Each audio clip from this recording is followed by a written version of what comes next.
So here's Heinisch, and here at Vogel. Heinisch, the older fighter, Vogel, the taller fighter with a 1-inch reach advantage. Both guys, as I said, still young in their pro careers and both undefeated. This fight is brought to you by Alienware. Conquer without compromise. We're scheduled for 3 rounds in the World Series of Fighting middleweight division. And now introducing on my right, fighting out of the blue corner of the Decagon. His record is impressive with 3 victories, 1 defeat, all 3 wins coming by way of knockout. Standing 6 feet 2 inches tall, weighing 183.5 pounds, fighting out of Billings, Montana by way of Bismarck, North Dakota. Introducing the outlaw, Tyler Vogel.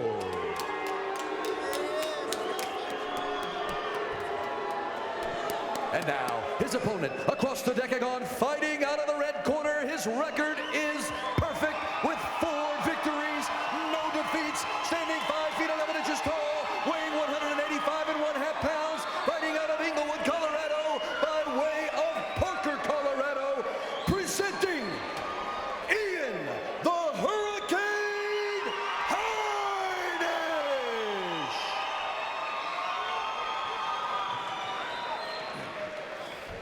Your referee is Tom Johnson.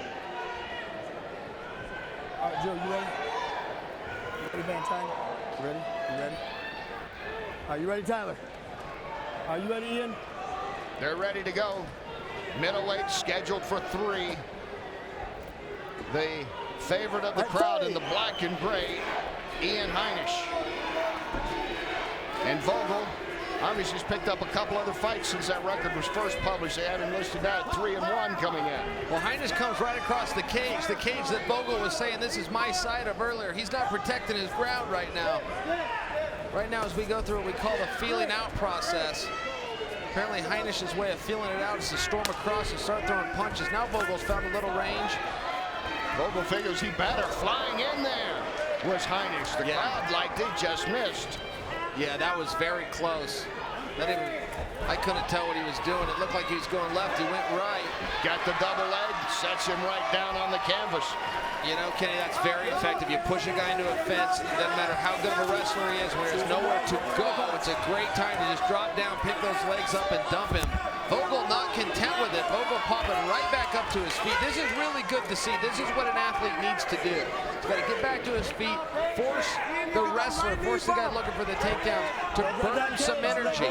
Can be very demoralizing to take a guy down, but not be given a few seconds, 10, 20, 30 to use it. There, big shot. Big shots indeed. Big shots by Heinisch, but Vogel takes it. Now, Vogel's got his hands down a little bit low for my liking, a little low for a guy that's been hit a few times already. Only 90 seconds into a contest, but Vogel, great job getting back up to his feet. Now he's just got to do something with his new position. Heinisch, meanwhile, continues to move forward, fires up a kick, then delivers a nice right. Tries to shoot in again. Vogel won't have it this time. They both took a little bit on that exchange. Vogel didn't come out without landing some shots. Now some good elbows. Vogel's some more good elbows. These are very damaging whether you can tell or not. Travis Brown actually knocked Josh Barnett out in a very similar position. Those elbow strikes are very powerful, particularly to the side of the head and the temple. Vogel back to his feet. Boy, that is really hard to do. That's a very impressive technique he's doing. It's defensive. He's not going to score points with it with the judges, but it'll make Heinisch think twice before going to the energy of dragging him back down to the canvas again as the fight goes on. Twice he's been able to do that in this first round. Has Vogel get off the mat and get back up against the fence. Watch the fingers in the eyes, Tyler. Vogel's going to need to pummel an arm inside. Okay, there he got one arm inside. Now he's got 2 options. He can either pummel the other arm inside, or he needs to come off the cage and force his hips back to make Heinisch break this lock. That's not gets it down. Now Vogel spins right back up and slides in a punch. Now the unknown thing there that people often can't see, but I can tell you firsthand, that used a lot of energy from Heinisch. It's going to take Heinisch a little bit here to get his energy meter back up, if you will. It provides a big opportunity for Vogel, but I'm not sure Vogel knows it. Vogel's letting him off the hook, and now we're seeing Heinisch start to push forward again. Heinisch has been in 5th gear since the start of this fight, Chael. Yeah, that only lasts so long. pretty soon those RPMs go up. You got to bring him back down there. Good 1-2 by Heinisch. Vogel moves very well. He's just not being quite offensive enough. His defense is very solid, Kenny, but at some point he's going to have to get his own attacks going.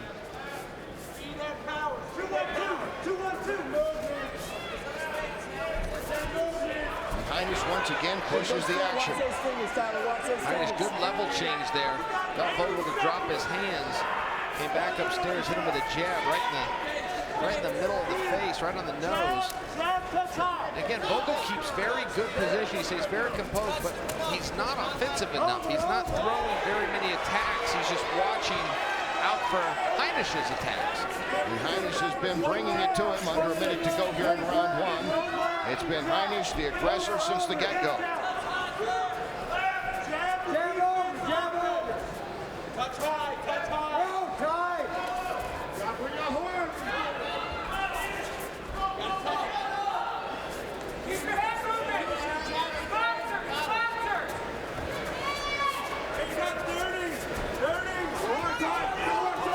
Continues to stop cutting down the decagon here, and once again pushes the action back against the fence. Yeah, Heinisch took two big shots there. First an uppercut for Vogel, and then a hook. That's what forced him to force the clinch. Now this is a big energy bust here. If Vogel can manage to get back to his feet after all the energy that Heinisch just used to get this position, could really change the contest. We've only got 10 seconds left in the round. I suspect Vogel will just go into defensive position and try to eat out the clock. There's a big shot by Heinisch to finish things out. Nice round, gentlemen. Nice round. The end of an entertaining first round. Couple of good shots late by Vogel. Heinisch, the hometown hero here, delivering most of the action. There you take a look at Ian Heinisch. Deep breath and recover for me. Doing great. Listen, breathe. Recover. Recover. One more deep breath for me. Hey, recover. Yes. One more for me. Great job. Like that. Okay, listen. On your feet. When we go southpaw, 2-1-2 is there. When he's in orthodox, jab touch high is there. Okay? Listen to these guys real quick. And he doesn't want to be here. When you're feints, you're getting a reaction every time. When you feint, keep following in on it and use that jab. You've been hitting him with that lead left hook too. Hey, when you take him down against the cage, get that head right under the chin, and I want you to figure forward his legs together. Listen to me. Work to finish every minute. Here we go. Hey, keep bouncing, baby. So those are the instructions for Trace, Heinisch, give me that towel. who had a good first round. Sorry. That's right, that's right. He had a great first round, I'll tell There you. you go. And I'm being a little critical because he did have a great first round. My question is just, can he hold that up? Because on a 10-point must system, he's still got to win at least one more round to have this thing secured. And that was a lot of energy. Let's check in with Joey. What they say in the Vogel camp? Well, Chael, they must not be watching the same fight that you and I are watching. Their advice was simple. It was lots of action. You're winning this fight. You're doing great. Lots of punches. Keep moving. Keep the pressure on. But you're doing awesome out there. Well, that's what we call a positive spin. Kenny, I'm quite sure that is not what the judges saw, but every now and then a coach knows his athlete and he knows, look, let's just talk positive to the athlete.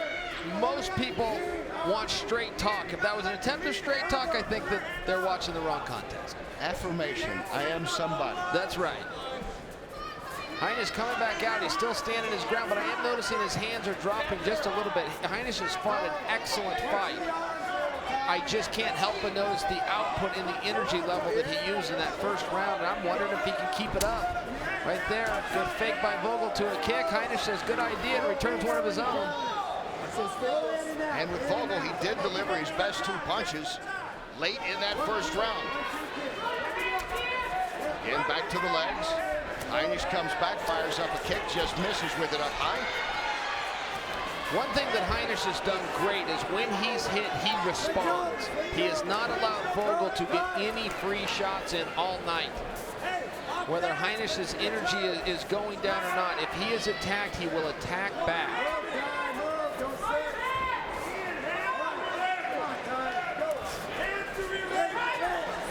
And there's a nice left by Vogel, one of his best shots, maybe his best. Yeah, I could hear that, and I'm wearing a headset. I could hear it through the headset. Heinisch took it like it was no problem. Now he shakes it right off. He certainly felt it there. Heinisch coming in. Vogel steps back, lands a hook as he gets out of the way. Well, a change certainly for Vogel in this second round. He has been much more aggressive.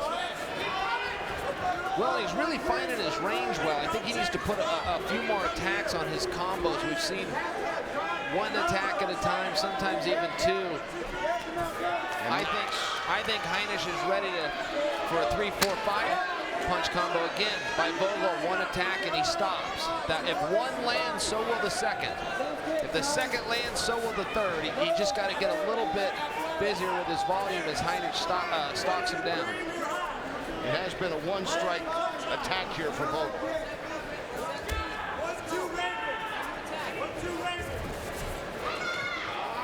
He's dropping on the Vogel camp then. They were hollering to follow up on that. 1-2.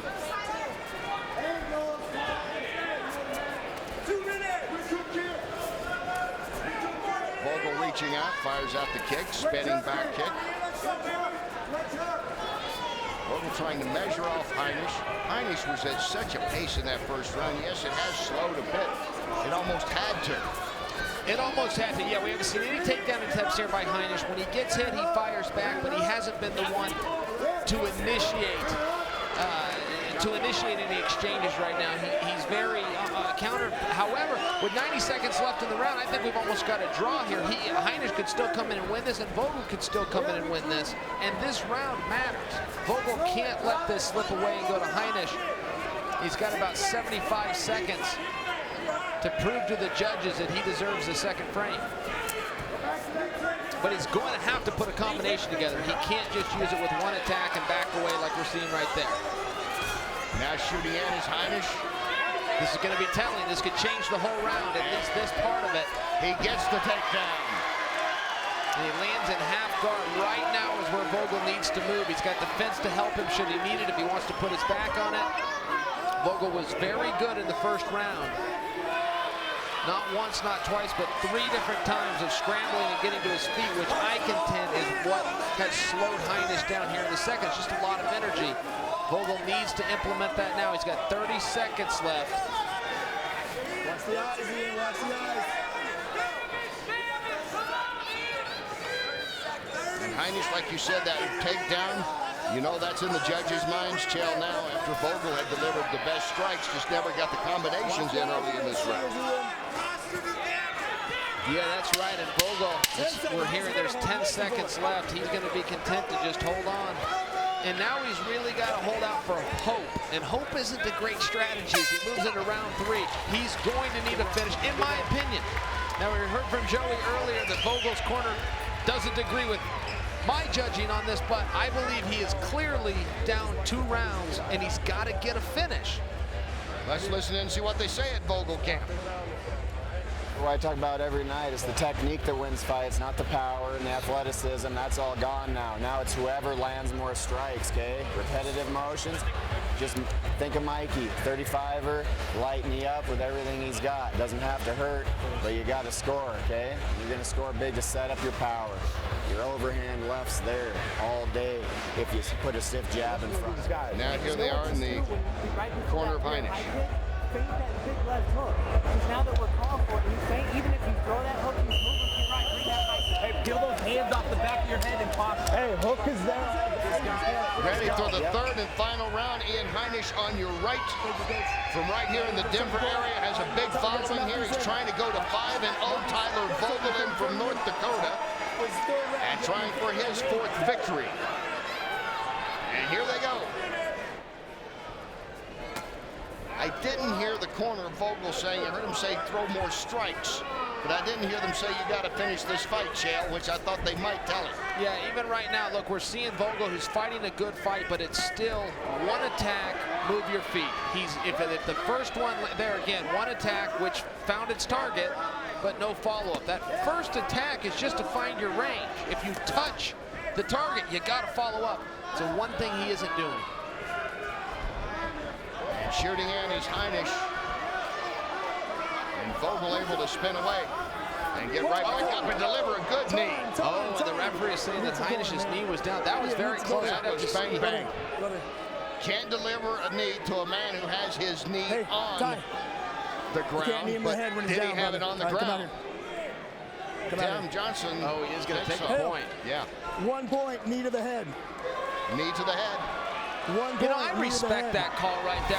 I'd have to see a replay. Well, here it is to see if we agree, if Heinisch's knee, yes, absolutely.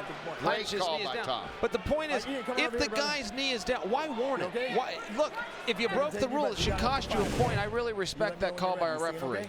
Nice job by Tom Johnson. Let me know, all right? Great call, was the appropriate one. I'm gonna give him a few minutes, all right? Just hang out here in this neutral corner. Now you would think, if there was any any doubt, corner for me, brother. Tyler Vogel has to end this fight to win this fight. Absolutely. Heinisch doesn't appear too bothered by that knee. I think the referee's given him a couple minutes. I'm not sure Heinisch has asked for them now. Heinisch kind of jumped right back up to his feet. It's up to you, man. You let me know. All right, the referee just told him. You ready? It's up to you, and Heinisch just said, I'm ready to go. Time in, fight! He could have taken a full 5 minutes. Look, if he was fatigued like I thought he was, he would have taken it. He said, I'm ready to go. Maybe encouraged also knowing that he's already picked up a point here in this round. Heinisch starting to force this takedown. The only problem with this, again, is the same position they were just in. Good, Vogel sees the difference this time, doesn't throw the knee. The one problem with Heinisch taking shots from a little bit too far out, not pushing Vogel into the cage like he did earlier, is he is susceptible to a guillotine choke. There's a good shot, head to the outside, drives through. If he can get to side control here, this guillotine attempt won't matter. Falls into full guard, but Vogel loses the head. Grab that cage, don't grab that cage. Flat hand, flat palm, that's good. Flat palm's good. Now Vogel looking to stay off the cage. I disagree with that decision. I thought in the first round he did a good job of what we call wall walking on that cage, whereas he started to get close to it, he put his back up against it, came up to his feet. This time he's choosing to stay in the open. When Heinisch is busy like this, even if they're not fight-ending shots, it stops Vogel's ability to get a submission off. Vogel will not attempt a submission until Heinisch stops striking him. And Heinisch not slowing down. That has been his style throughout this fight. And Heinisch delivering aggravating shots mostly, but as Chael said, Vogel trying to come back with some of his own. He is between the rock and a hard place in many ways, not just this position, but having that point taken away for a strike to the head when his opponent had his knee on the ground. That is huge, and what would best for him, thinking he might be 1-1 in rounds coming into this, at best. Yeah, now Vogel changes the position, but again doesn't set up any submission attempts. Usually the guy wants to stay down here, doesn't want to get put on the fences because he sees something he likes. Vogel with a closed guard, just hoping, I believe, that Heinisch will stop attacking him, even though these aren't fight-ending or even jeopardizing blows. Vogel's still got to respect him. He's still got to wait until Heinisch quits throwing him, and he's not. Right hand, bicep control. Get the fingers out of the eyes, fingers out of the eyes. And Heinisch, who has fought a smart fight throughout, has been the aggressor throughout, is going to make sure right now that Vogel's not going to be able to slide anything in here with a minute and a half to go in this fight. Yeah, notice where Heinisch's head is. He can't get good power when his head is down like this, but at the same time, he's very hard to submit. There's got to be a little bit of distance, a little bit of mid-range for Vogel. He doesn't want Heinisch's head all the way up, all the way postured up, and he also doesn't want it all the way down. Heinisch is digging his head in and just staying close, because Heinisch realizes what we do, which is the only thing he's got to beat right now is the clock. Approaching a minute to go in the fight. Ian Heinisch, the black and gray, a Denver area guy who is trying to go to 5-0 and would appear to be on his way unless Vogel can pull out something here with 45 ticks to go. And that's asking a lot in this position.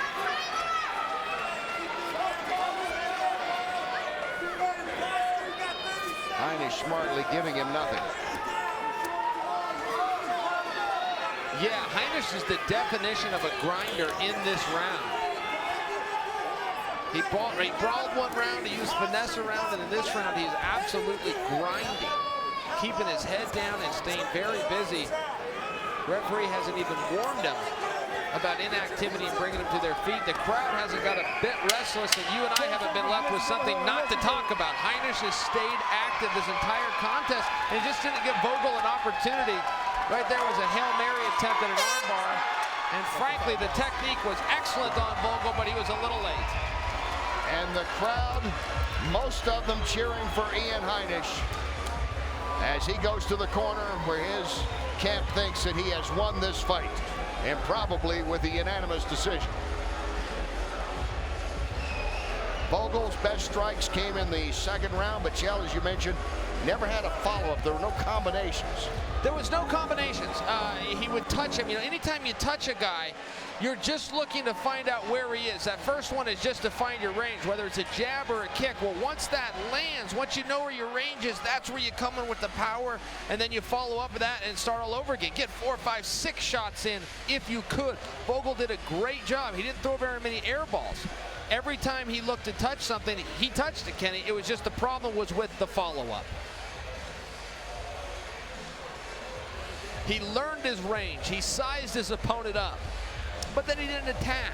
He moved well. He protected himself, but he forgot to attack. Even at the end of the end of the third stanza there, he went for a beautiful armbar, but it was a little bit late. I wonder what would happen if he would have attempted that earlier and attempted more often.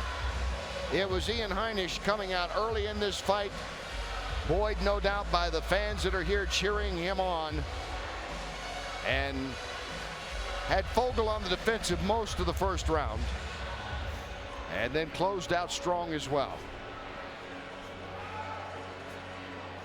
Ladies and gentlemen, after 3 rounds of professional fighting, we go to your judges' scorecards. Judges Joe Garcia and Mark Van Tine scored 30-26, and Hale Hilsebeck scores it 29-27 for your winner by unanimous decision, Ian the